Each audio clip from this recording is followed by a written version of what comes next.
All right, we're live, Matt. Welcome to the SCIF. I'm Matt. That's Stu. This is the Green Beret Life. We're going to do something a little bit different tonight. And, per usual, it's a toss up on how it's going to go.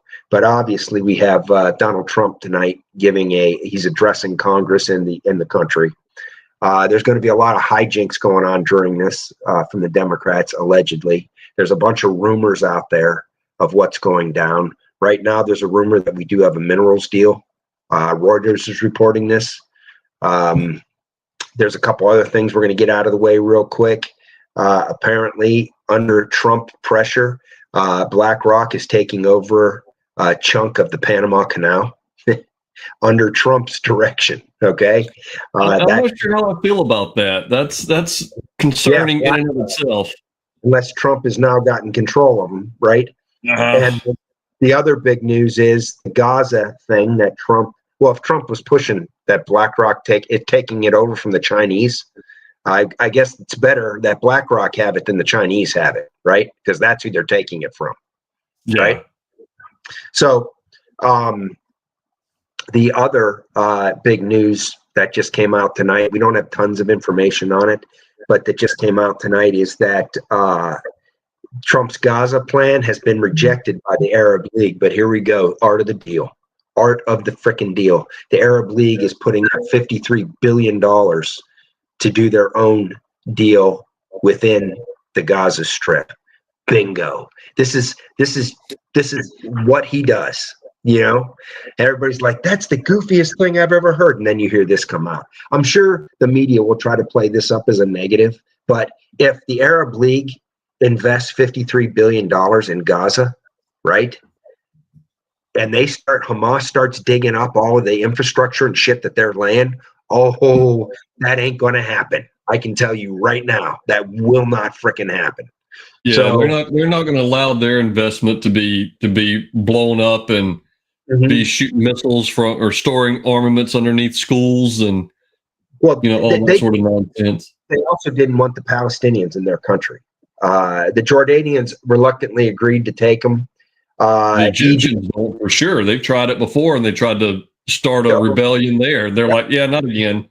Nobody wants the Palestinians. So this was, I think, probably designed for the outcome that's going to happen here.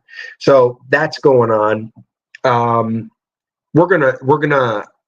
There's something else we want to talk about here, and I think it's important because it plugs into everything that's going on. There's rumors. I don't think this is going to happen. It's a rumor that Trump is going to pull out of the UN and NATO, right? But obviously, that has to have Senate approval. That would be very, very difficult to get, okay? I don't think it's going to happen, but we have a letter from George Soros. Trump is supposed to go on. What time is he supposed to be on now? In about 10 minutes?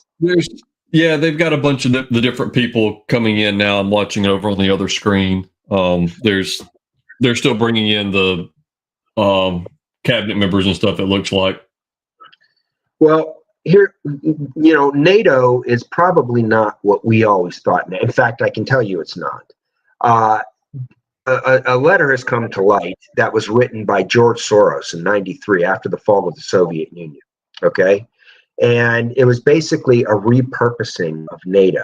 And basically what it was to use NATO, and it was the first time on the world stage that the term New World Order was mentioned, okay? And it was basically repurposing NATO in order to affect this New World Order. And this is why it was so important that they get all of these countries to join NATO, right? And they kept pushing and pushing, even though we made promises to the Russians that we weren't going to do this, and we kept pushing and pushing and pushing and pushing and pushing, right? And you know why? We've talked about it on here many times. Russia bad is because the Obama administration sent Hillary Clinton over there with the reset button and everything else to try to get Russia to buy on to this New World Order. And they said, oh, no, we ain't doing it. And that's why Russia was bad. And that's why they had to stop Donald Trump from normalizing relations in 2016 with Russia, because you couldn't have it, because it would have been the end of this whole deep state push for this new world, one world government, right? So I guess we can just show where you can get this letter and read it in detail. We don't have to go into the letter, Stu, but we can put it up just so people can see it and where they can go and get it and read it for themselves and see exactly what NATO probably is. And my point here is you'll hear screaming and all sorts of bullshit. NATO has it on their website. George Soros has it on his website. And you can find it in other places too. Yeah, I just put a link to it in the chat. So if anybody wants to go find it and read it, like you said, this was posted or written in 1993 with his Open Society Foundation. Yeah, and it's amazing that one person has made it their life's goal to tear everything down. It's disturbing that someone would make that their goal in life. Well, so Stu, everybody saw the meeting with Zelensky and in the White House. And what's funny was this meeting was supposed to be the signing of the deal for the mineral rights. And Marco Rubio came out and said we gave him that offer 5 separate times, yet he wanted to have a meeting at the White House. So before he met with Trump, he met with Senator Chris Murphy, who was basically the point man for the Democrats here in the United States. And it is suggested, we don't know what was said in that meeting, it is suggested that they were sabotaging this in conjunction with the European leaders. Because as soon as this all blew up, and this is the reason why many suspect that Trump televised it so the world could see what was going on with this, and it backfired tremendously on them, not on Trump, on the people trying to ruin this whole deal. He immediately flew to Great Britain, where he met with all of the major European leaders. Okay, so allegedly there was a deal signed there between Great Britain, and Great Britain offered $5 billion that they don't have, right? To keep this thing. It kind of surprises me that Britain would be stabbing the U.S. in the back, but no, I guess.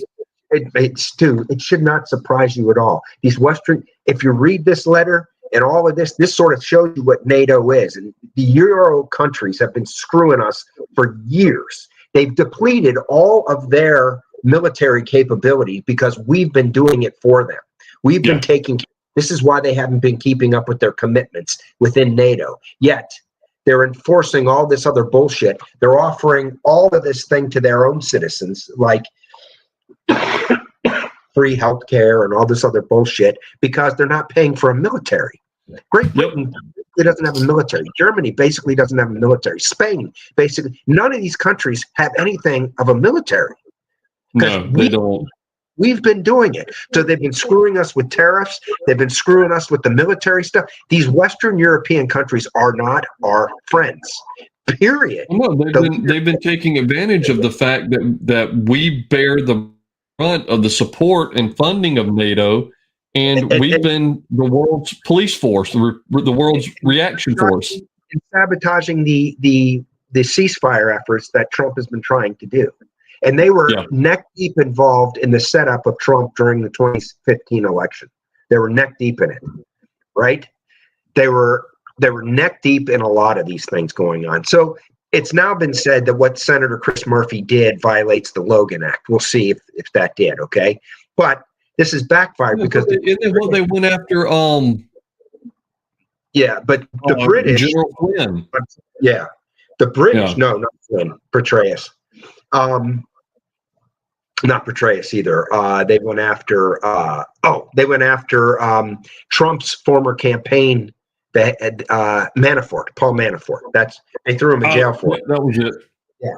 So the British signed, I'm trying to get this before Trump goes on, they signed a 100-year deal that had to do with energy and mineral rights.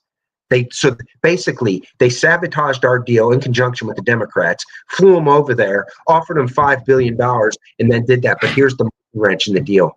despite the maps that they've shown you where all these minerals are, 70% of the minerals are in the Donbass, those contested areas, the Donbass, Lugansk, that whole area over there. The Russians have control of that. The British have no control whatsoever, or any of the Euros, over Russia. The only person who has a relationship with Russia is Donald Trump. Okay? Yep. So they can't do the deal. So that leads us to tonight, because yesterday Trump stopped all aid to Ukraine, Yep. and now Zelensky has come crawling back. Reuters is reporting the mineral deal has been signed, and this is all done, and we can move forward and hopefully get to peace, because we've seen all the videos of Ukrainian men being snatched off the streets, walking their dog by black vans with soldiers in them, while the elites in the Ukraine party, most likely on our money. Right? And those men that they're pulling off the street are being conscripted into the military and pushed to the front lines. Yep. So, and that was one of the things I think Trump said in the meeting is we have more money and more funding than you have people to fight this war. Yeah. And he wanted to get all pissy and moany about it. And it's like, dude, the numbers is numbers, you know? Yeah. So this is where we're sitting. Hey, I want to make a side note here. I am sick. I've been sick for the past week. So if you see me like pull off camera, it's either I have to blow my nose or I have to take a whiff from a Vicks inhaler or something along those lines, because my sinuses are just killing me. So anyways, I haven't been sick for so long, like the longest strip that I haven't gotten sick. And I got hit last Wednesday night, dude. And I have not gotten better since. Hey, Matt, I'm going to go ahead and pull us off of YouTube. Okay. And just as a preventative measure,